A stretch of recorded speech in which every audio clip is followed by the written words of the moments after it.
we begin a review of the 2025 budget presentation by President Bola Tinubu to a joint session of the National Assembly during the week, targeting a revenue of 34.8 trillion naira to finance a total expenditure of 47.9 trillion naira.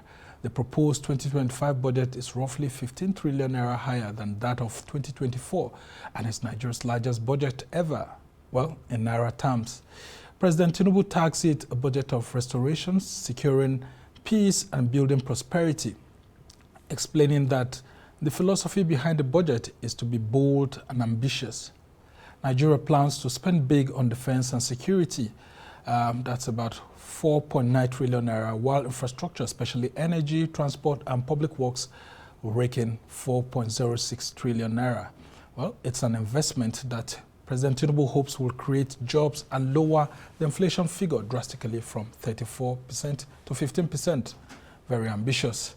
Other assumptions include a daily crude oil production of 2.06 million barrels per day at $75 per barrel, exchange rate of 1,500 naira to $1 and a growth rate of 4.6%.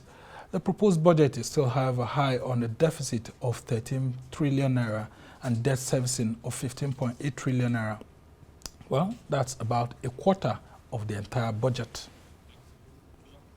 Well, joining us in the studio now to examine the 2025 budget proposal is a former Commissioner for Information in Adamawa State, Sajoh. Thank you so much for joining us. Yeah, thank you. My pleasure. And also joining us is the chairman of the Independent Media and Policy Initiative, Dr. Akinsiju. Thank you so much. Thanks so much. It's a privilege for joining us. Yes. All right. So, gentlemen, we're going to have a long haul on all these issues. Tinubu's fiscal reforms in the public, and there have been lots of debates here and there. But let's have an opener by you, Akinsiju. Doctor, what do you think is the overall focus of the federal government in 2025 relative to its achievement and the focus of the 2024 budget, which the federal lawmakers now say will terminate in June 2025? So you'll be having two budgets running concurrently. Well, it won't be the first time, really. In fact, at the time we had about three, a main budget and two supplementary budgets running.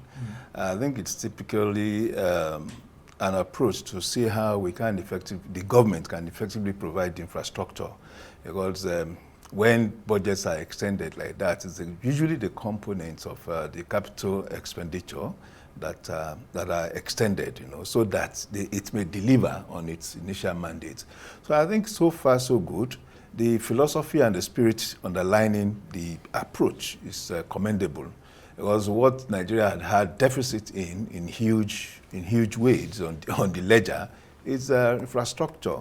Infrastructure mostly in terms of transportation, logistics, power, public works, and all that. And because of that, we've had a perennial situation of high costs of production. High cost of production leading again to high cost of living. So I think what the president has decided to do is to engage these challenges. It has been a challenge that we have not been able to manage. Perhaps for the first time, from what the president reported during the presentation, we have a capital expenditure that performed about 85% for 2024. I think that is good enough. Usually the average has been 60-65%, even in up to 2022. Then the performance of revenue, it's about 75%, which is also good because the concern for project delivery had always been shortfall in revenue generation. Yeah. So going forward, I think what should interest us mostly actually is the president's commitment to reducing inflation, from the 34.6 that it is now to 15%. That would, and it gives himself. People describe that as very ambitious, if not over-ambitious. Yeah, it could be. It could be if it's not the president that is saying this, because with the evolution of time, and we're talking of a short time here, 12 months, people would of course engage the president on this. But I want to believe that the president has determined a route to take.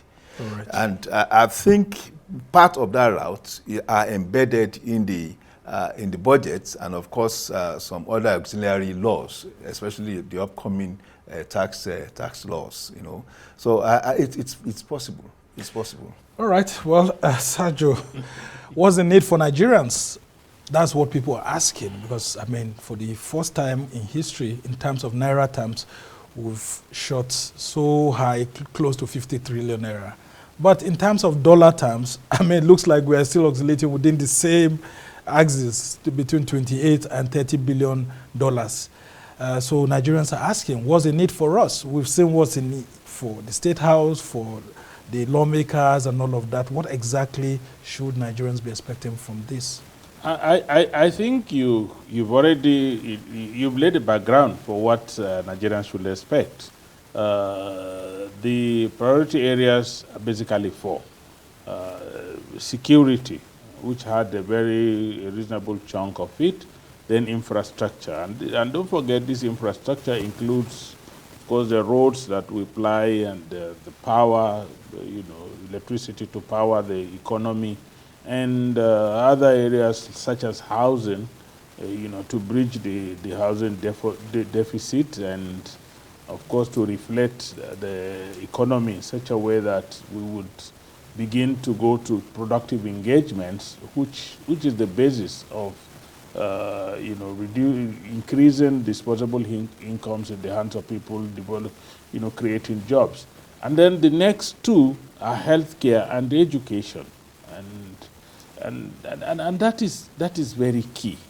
When you look at the education budget, the purpose is to create first a more functional education system, and secondly, the government through the student loan fund is expanding the net, to capture people who are informal systems, but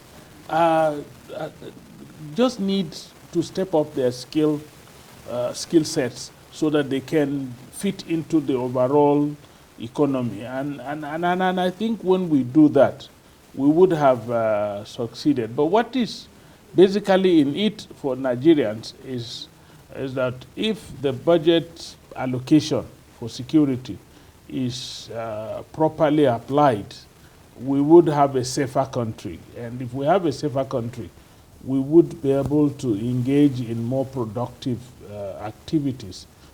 We are now having difficulties going to our farms in some locations in the country because of insecurity. But the more we increase the prevalence of a secure setup within our communities, the more people go back to their productive engagement. And of course, what is in it for Nigerians is education. Education is key. You cannot develop without education, infrastructure. And if by 2024 we had a high rate of the application of resources for development of the country, we are hoping that learning on that and leveraging on the experiences of 2024, 2025 should go to between 80 to 90% of... and some Nigerians are saying that during the last government, for example, under President Tinubu, you could see that he wants to do a second Niger bridge, and then he wants to do a superhighway to this place or the other place, and there are some of those things that were formally outlined. That under this Tinubu's budget, some of those projects are not specifically outlined, and so it looks abstract when you say you're budgeting for education. What exactly is going to go in there? When you say infrastructure, what are the mega infrastructures you're involving in, and all of that? Do you think that the government needs to say more to Nigerians? I think Nigerians need to get hold of the budget document. The period within which the president will make his presentation is very short, it's minute, for him to capture everything and put it. But if you go through the budget document itself, even at the level of preparation, some of the snippets that were coming, I think for infrastructure, for example, there are a number of road projects that are already ongoing that a commitment has been made to complete them. Yeah, I mean the Abuja-Kaduna Kaduna, is also up to Kano and then, yes, and of course the new ones, the Lagos Calabar Coastal Highway, and of course the Lagos to Sokoto, Badagry to Sokoto corridor. These are corridors that are major economic hubs that would definitely, stimulate economic growth in the country. And what matters is actually to stimulate economic growth. And don't forget that in that same budget, the expansion of the railways are embedded in it. And for those of us that are old enough to know the interventions of the railways in the economy of ordinary people when railways were really running in this country, I think we must commend any government that decides that they will do. But let me say that as ambitious as the budget is, the key to the success of the budget is actually increased revenue generation. Yeah, man. and so we are hoping that all the discussions that are going on about the new tax bills would have resulted in a robust debate that will produce a document that will reform the way and manner we harness internally generated revenue, so that we can fund our budget and make sure that we deliver on the promises that are in the budget. All right, so Ni, 4.91 trillion naira being given to defense. In the light of all the challenges we've seen, do you think that the defense sector will be able to account for this successfully, and will there be releases to be able to even up to this? Because in times past, we've seen these huge amounts being given to sectors, and at the end of the day, they said it wasn't properly financed. Yeah, that's we're talking about budget performance the other time, and we commended the president for the 2024 budget, performing up to 85%. I am believing that there is a lot of financial engineering, so to speak, in the making of these policy documents. As far as I believe that a budget bill, when it becomes an act, is actually a policy document. It defines the direction the government wants to go. And to that extent, because the government has provided clarity on its frame benchmarks in terms of what is expected from crude oil sales, in terms of revenue, in terms of what it has capacity to produce, and I think those benchmarks are practical. When you want to move, especially when you consider the fact that in the last 9 months, crude oil production had moved from a low of 1.1, to a high of 1.8. So to move from that 1.8 to 2.06, that is the benchmark in the budget, it's you feel that it's a piece of cake, given the instrumentality of either the bureaucracy or adjunct effort that had produced this 1.8 that we sustained. Especially after the marching orders President Tinubu gave to the military. And so, and they did. It means that they can actually deliver. They've delivered that, and I believe that 2.06 is achievable. If 2.06 is achievable, the second leg will be, of course, the vagaries of international crude oil pricing. Some had expressed fears that with the coming of President Trump in the United States, the shale producers will, of course, want to flood the market and all that. But my own position is that no producer would want to flood the market under cost, And so far, the production of shale is a bit higher than some forms of other crude baskets, and of course, the producers are no longer looking for market shares. The shale producers are not looking for market shares. They have taken up to 12 million barrels a day of that market, huge as it is. They also want to sustain price as much as possible, so that they can also earn some profits from their efforts. So I think the pricing, I have monitored it. since the president came to the National Assembly, and it has oscillated between 73 and 76. So which that band is achievable, except something terrible happens at the level of geopolitics, we can't say. But in terms of modeling, I think that's achievable. And so it's clear, the president is clear on, okay, 75 times 2.6 every day, this is what you get. At worst case, we have 34, 34.6 or thereabouts, and that the other aspect of it will be the deficit will be funded through debt. So once that is established, it means releases, because releases are contingent on revenue on the table. So once the revenue is present, releases would of course be availed. But the important thing is we first acknowledge the fact that this is the highest allocation. Yeah, I mean, that's why people are saying that there needs to be accountability. Yes, to security. I mean, to security. Because defense and security comes first before infrastructure. Yes. And the outcry has been that the government should stimulate the economy. Yeah. So the thinking was that it would be the other way around. Infrastructure will have more since the government says that we've had some successes under security. Yeah. So, but we are seeing security still topping the chart. But again, if you do a historical comparison, and you saw that security was 4.03 in 2024, and infrastructure was 1.9 trillion in the same 2024. And you are seeing that quantum leap, from 1.9 to 4.3. It shows 4.06. It shows that the government really wants to boost infrastructure spending. But you cannot now boost infrastructure spending without still looking at putting an eye on security. On security. All right. I think and look at it this way, but why would you want to, put so much money on infrastructure that, security, if there is no security, if the areas where the infrastructure are to be laid are not secure, they would not be laid. Yeah, but the thinking is that the economy needs to be revamped so that the idle hands will have more to do. Definitely. So people say reflate the economy so that more people will have jobs and all of that. But that's what has been done in this budget.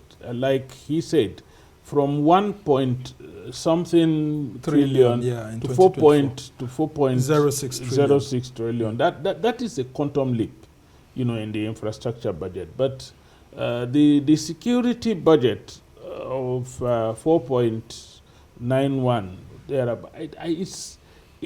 affects the entire gamut of the. Yeah, but the problem actually with the issue of security is the lack of accountability under this. So that's why you see even politicians, they are scared because, I mean, this 4.91 trillion, nobody's actually going to account for it. But for infrastructure, you can have some accountability, education and health. But when it comes to defense and security, it becomes difficult to actually say these are the metrics and all of that. It's always accountable. You do not, for example, acquire fighting facilities without accountability. You don't buy. It's always shrouded in secrecy. I mean, lots of things. That's the problem, actually. It's not really shrouded in secrecy. Don't forget that you cannot buy one single arm, in the world without an end user certificate. And the end user certificate is a document that is available, to everybody who wants to peruse. And then you also know that the fighting forces have to be paid for. And again, remember that the government has committed itself to increasing the number of policemen, for example, by 30,000 annually for the next four years or thereabouts, so as to ensure that we have enough people to police every nook and cranny of this country. Right. And when they come in, they will be paid salaries. And then they have been increasing the number of personnel within the armed forces. Even as we're talking now, new recruits are being trained at the depot in Zaria, and some of them are in bush training right now. I am aware of that. They are coming in, they are training facilities, and they are going to be paid. So actually, when people say security is opaque, I don't think so. I think it's, all right. Well, it's something that we can. That's the place where the opposition just keeps saying that, look, but we can under this, there's no accountability, and they need the president to actually ensure that these funds actually go to what it's meant for, both on the part of those who are in government and then even those in the security services themselves. Those who, the generals and all of that, need to really account for this money. It's not just that the monies are being given to them, but Nigerians need to feel that they are secure. That is absolutely necessary. Very quickly, my own position is that the president is the commander-in-chief of the Nigerian armed forces. That suggests that is the accounting, entity. But you and I know when it comes to security it's actually the accounting. However it is, it depends on who occupies that office. If the occupier of the office wants accountability, he would get it. Can Nigerians trust President Tinubu with this 4.91 trillion that it will be highly accountable by the defense and military sector? It is this same president that determines the form of allocation, and that also determines the objective which that allocation should achieve and accomplish. So, and at the end of the day, is the one that has the power to call all the service chiefs to account. Okay, so let's just hope that the president will hold himself accountable to Nigerians so that the opposition do not say that there's a lot to be told. Well, we'll now go on a short break, and when we come back, we'll be talking about how the government intends to generate funds to actually finance this budget. We'll be taking a look at some of the fiscal reforms being proposed by the executive, especially the tax reform bills before the National Assembly. Stay with us. Welcome back from the break. You're still watching This Week, and I'm Samna Sambo. Well, during the week, the National Assembly assured that it will not kill the tax reform bills forwarded to it for consideration and passage by President Bola Tinubu in October this year. President of the Senate, Godswill Akpabio, and Speaker of the House of Reps, Tajuddin Abbas, gave the assurance during the presentation of the 2025 budget proposal to a joint session of the National Assembly. The tax reform bills have been highly contentious, with some interest groups kicking against it, especially the VAT component. Well, we still have our two guests in the studio with us. Is former Commissioner for Information in Adamawa State, Ahmad Sajoh, and of course the chairman of the Independent Media and Policy Initiative, Dr. Akinsiju. Thank you so much, Doctor. It's a pleasure. Thank you so much, Sajoh, for still being here with us. So, talk to us, Ahmad Sajoh. The full-scale war that Tinubu is facing on this tax reform bill seems to be coming more from the north. And this debate took a north-south division at some point, and there are calls on northern federal lawmakers to use their weight to actually kill these bills. But the Senate President and the Speaker of the House of Reps are all saying that, look, they will see how there's robust debate on this. No sections of this country should be afraid. And especially the governors, they should just hold on and allow Nigerians and the bill to pass through the legislative process. What exactly is, what exactly are the northern governors afraid of? First and foremost, let me tell you, all the debate about the tax reform bill, including the fears expressed and everything that people are talking about, are mostly based on ignorance. And I'm very happy. You think so? I'm very happy that one of the most vibrant northern groups of recent is the League of Northern Democrats.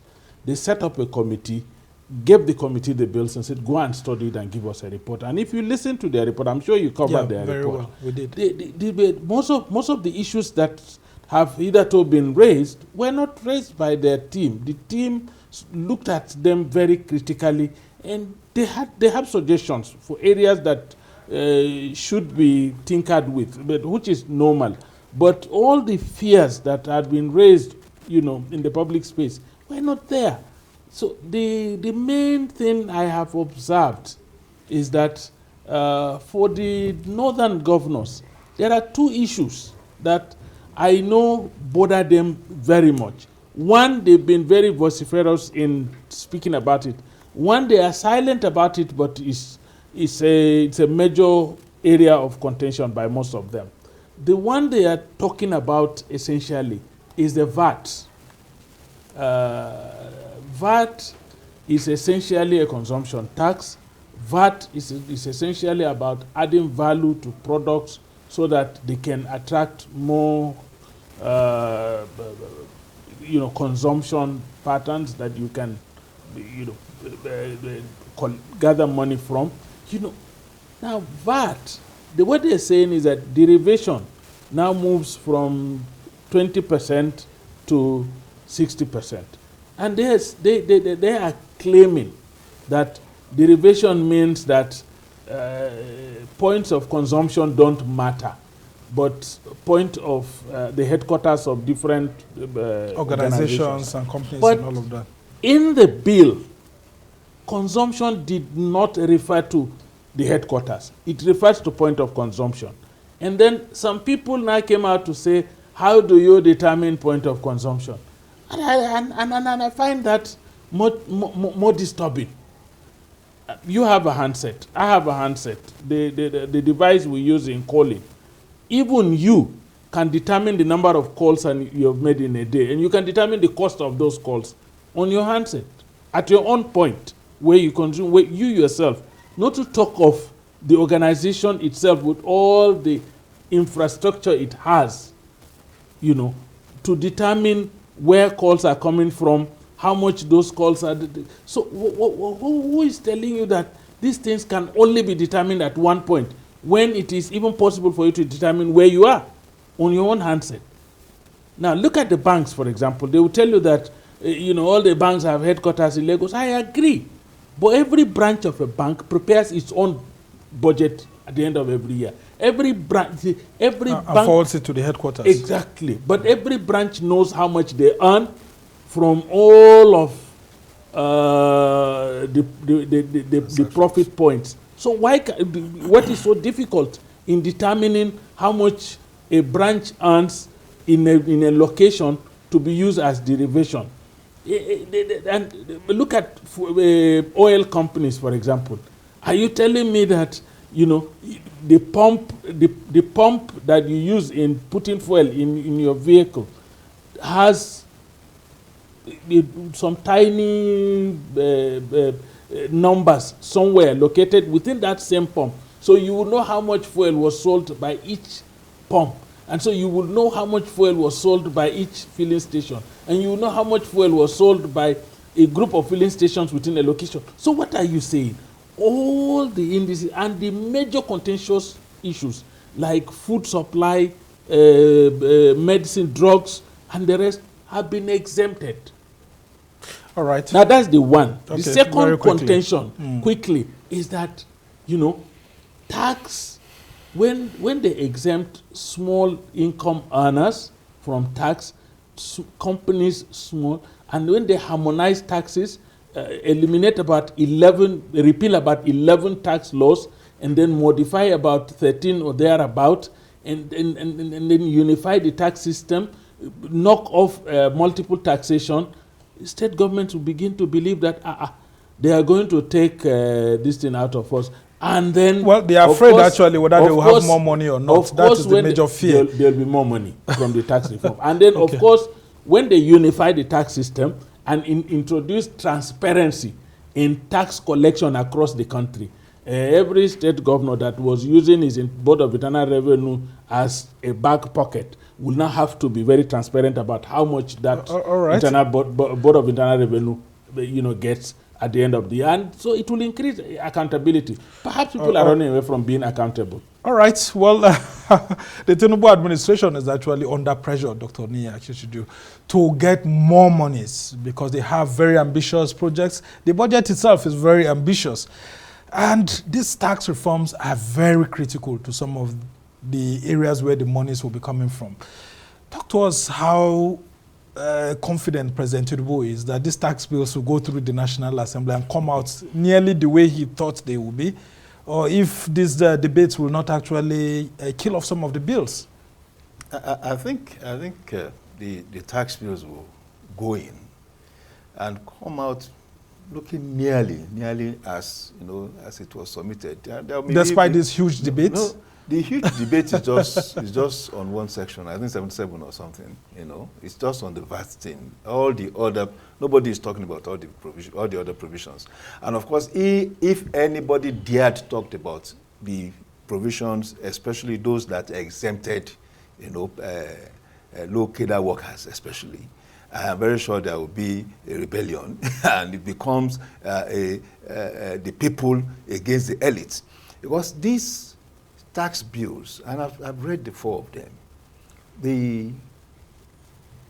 The one that deals with earnings, personal income, either at the level of corporate income tax or personal income tax and other forms of grants, talks to how Nigerians are going to get rebates, more or less. So my first reading was like, what exactly is this tax bill trying to achieve? Is it to generate revenue, or to add more, more money into the pocket of Nigerians? Because the last labor force survey shows that about 12 million Nigerians are in wage employment, and 78 million are in self-employment. Now, if we use the wage employment as template here, and you take the minimum, those earning between the 70,000 here and the 80,000. Yeah. And you also calculated the exemption, as it were. Now, if we're earning as currently, if you're earning 300,000 naira per year, you are supposed to pay 7% on it. Now, if you are earning 840,000, between 840,000 and 1 million per year, you are supposed to pay 19%. Now, by being exempted, by our calculation, our base calculation is that the government is actually gifting you about 159,000 naira, a year. So it's like a rebate. And for the corporate players, by reducing the totality of the tax basket from above 33% to an eventual 27%, that's 25% corporate income tax and 2% development levy, it does mean that the government has also forgiven corporate payers about 5%. And that 5%, to my mind, is like a rebate too. It's some sort of cushion, especially within this economy. Exactly. So all right, now the whole thing talks to actually developing the space. Immediately there's a target of the higher income earners. Those who are earning 50 million above, they are going to be charged 25%. Now, I sincerely, that category of people had never been taxed in the history of this country. The dependable source of taxation had always been payee. That's the pay as you earn. The pay as you earn. So if we are able to charge the earners, the big earners, and these are the people that make 5% of savings of the largest 95% savings in banks, where most other 95%, the 95% savers don't have up to 500,000. Yeah, man. So if you are able to target the 5% that has the big money, and you do that at 25%, money will come in.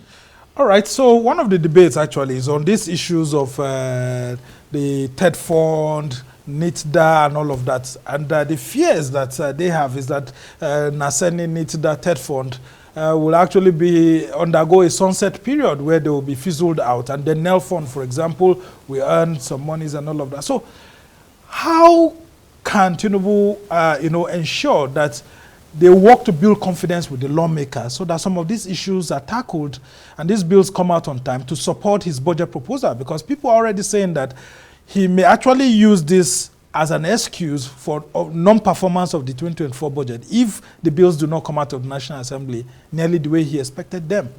No, I think the contention, even amongst a lot of the elites, is the fact that when TED fund, for example, eventually fizzles out and more money is pumped into NEL fund, will there be a reintroduction of tuition fees in our tertiary institutions? Those are the fears. But the president and even the tax authorities or the committee had assured that that is not the intention. And TED funds need that intervention agencies. There are intervention agencies that are going to be migrated into the core aspects of the budget cycle. Just like UBEC was an intervention agency, but today UBEC is within the core, and it's quoted. It's a full-fledged commission. So, but be that as it may, we need to accept one fact, that beyond waiting on TED fund to build infrastructure in our public universities, both the federal government and the state government must begin to also build structures in their universities. Waiting on TED fund continuously is not sustainable, and it's supposed to be a support. I support you only based on the quantum of what you've done for yourself. But there's one aspect of all the debate that I find very disturbing, and some people wanted to understanding that we have our sense of religiosity, whatever that means to anybody, is so high that some people have claimed that there is a reintroduction of inheritance tax through the back door. Yeah, I mean, that's one of the controversial. But when you read the bills very clearly, there is nothing like that. What they are referring to, and we need to look at that very dispassionately and very carefully. What they're looking at is tax on family property. And if you say you will not tax family property, you are now telling people who have big corporations, big companies, large estates that make millions at the end of the year, to now declare that these are family property, so they will not be taxed. All right, very interesting submission there. But are you optimistic, like, Doctor, here, that these bills will come out the way the president intended them to? No, because there are some who are saying that out of the 4 bills, maybe only 2 may scale through. The intention of the government by those bills, if I understand them very well, the intention is to introduce reforms in our tax system, to create stability in the tax regime to the extent that investors will have confidence to come here and invest. Right. And then most importantly, to be sure that the tax regime, the tax net is wide enough to catch the very big fish. All right. Not the fingerlings. Just before we move on quickly to the other stories, Dr. Akinsiju, I want to ask you, the progression on the VAT rates is one thing people are also worried about. The VAT will eventually get up to 15% at some point, and people are warning that the president and the federal government should be very careful.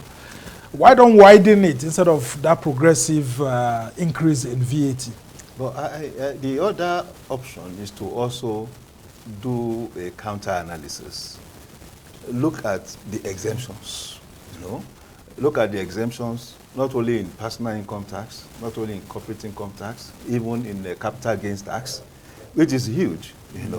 Now if you by whatever chance you earn by injury, by pension, by whatever, up to 50 million, you are not there's no capital gain tax is not taxed on your earnings, on your income. If you sell a property up to 50 million, is not charged, So when you look at all those exemptions and then balance it on the VAT, that the federal government is actually taking a smaller percentage of. So it's not even a federal government earning. It does not come. With the reforms, the states will be having more, actually. Yes, so you have the state now taking 55%, the local government taking 35%, so and the federal government conceding the 5% from its either to 15% to 10%. So one, do we want to translate it to say that this is a form of revenue generation for the federal government? No. I think the states, the federating states, needs a lot of income, need a lot of revenue. And we all established, we have discussed it before, that about 25 states, if not 28 states, cannot sustain themselves without support from the from FARC, the federal government. VAT increments, it's not also coming at a go. It is gradual, it's graduated, and to that extent we can prepare our mind from 7 to 10, 7.5% to 10% to 12.5, and then 15%. So okay, it's and it gives room for planning too by the state government. But most importantly, the fact that exemptions are made. All right. Credits are even granted for certain businesses. If you are going into gas exploration and production, you are given credits, tax credits. All right, we'll just have to go on to the next issue very quickly before we move on. Well, former Vice President Atiku Abubakar has blamed the Tinubu administration for the alleged hack of the website of the National Bureau of Statistics, NBS. The Bureau on Tuesday said that approximately 614,037 Nigerians were murdered in 1 year, and that citizens paid a total of 2.2 trillion naira as ransom to kidnappers over 12 months between May 2023 and April 2024. The next day, the NBS revealed that its newly redesigned official website had been hacked. Well, former Vice President Atiku Abubakar considered the timing of the hack shortly after the release of troubling security statistics suspicious. Meanwhile, the coalition of northern groups, has condemned the recent data revealed by the National Bureau of Statistics, saying that it's tilted more against the north and that those figures need to be scrutinized. Well, Sajoh, here we are. We are talking money and statistics here now. We've had so much of monies from the budget and of tax reforms now.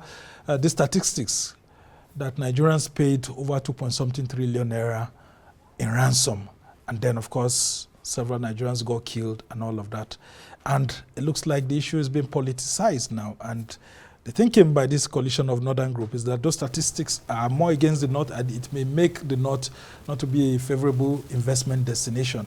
And the former vice president is saying that it looks like the Tinubu administration is being a little bit edgy with the figures. I think my real concern here is that if anybody had hacked the website, the back end of the server of the National Bureau of Statistics, even the statistics that they have released may not be trustworthy any longer. And that's the truth, that there's a question mark on the trustworthiness of the figures that have been released, considering the fact that the website had been hacked and allegedly allegedly hacked, but the owner of the website said my website had been hacked. So you cannot say, he cannot be alleging himself that it has been hacked. That's why political meetings are being read into it, because it came like 2 days after the report had been published by the media. My belief is that the hacking may have even happened before, because I'm imagining where the statisticians accompanying everybody who paid the ransom to go and pay the ransom. Were they how were they tracking ransom paid? How were they tracking the amount of monies that people paid as ransom? And how come nobody was able to alert security agencies when those monies were being given? And there are a lot of questions. Well, it's a summary, and I have a feeling. I have a feeling, like a lot of people are saying, I have a feeling that there are people who are out to achieve two things. First, discredit the government, by this, and then secondly, of course, make the North look very, very unattractive. Yeah, but the MBS is a government institution. Let me bring in inside. So can the government institution be discrediting the government actually? I don't think so. First, for me, the website is not the primary platform, for the announcement of data gathered by the NBS.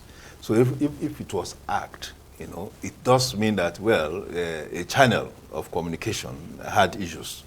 The important thing is that when the NBS concludes a survey, they put it together in form of a report, a hard copy and a digital copy. Of course, the digital copy will reflect on the website. And once the report goes out as a form of formal announcement by NBS, it hardly comes back except there is a rebuttal by the same NBS. So Akin does not change the fact of those figures.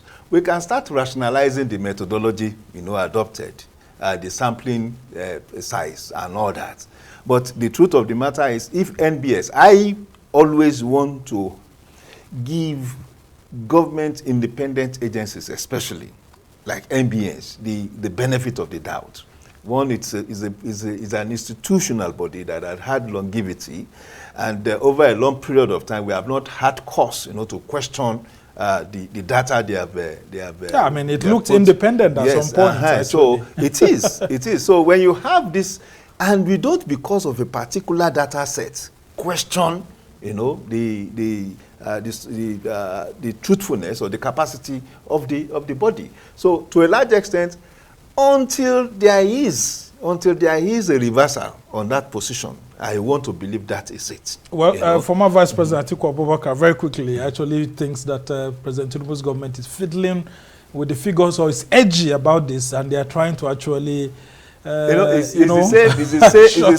the same former vice president that would likely question the increase or the reinforcement of our GDP figures, by the NBS.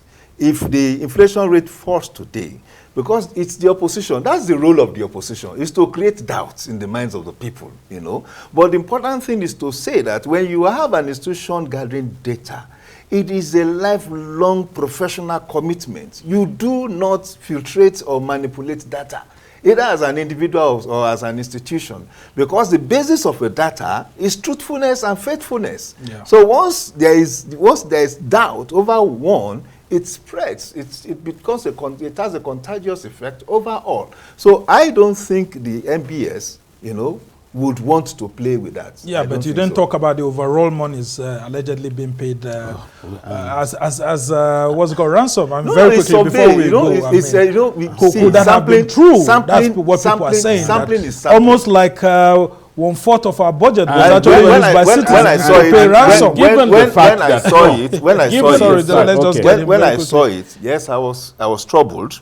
But again, if you are a social scientist and you have played with data, you will know that sometimes you even go into a study with a particular objective in mind. But by the time you conclude the survey, you have a new set of data that is telling you another thing entirely. Yeah, okay. Very important. But my worry is that,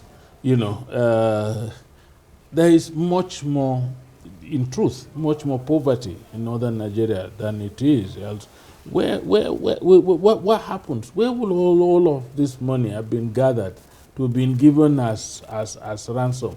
And why do we still, have so much poverty in northern Nigeria if this much money is there? Very good questions to ask. And now, what a very good way to actually end the conversation. We must thank you so much. Sajoh is a former commissioner for information in Adamawa. We must thank you so much for your immense wealth of knowledge and for being here. And of course, our own Dr. Akinsiju, thank you so much for your immense wealth of knowledge too, and for helping us to understand the thinking within the budget, and of course how the Tinubu administration is working to ensure that some of the fiscal policies being dished out to Nigerians every day actually work for the betterment of the country. We must thank you, gentlemen, for being on the program. Well, that's the much we can take on this edition of This Week. Thanks to our production team here in Abuja, Lagos, and London. Do join us same time next week for another exciting edition on this show where we try to look for solutions and not problems. I'm Somna Sambo.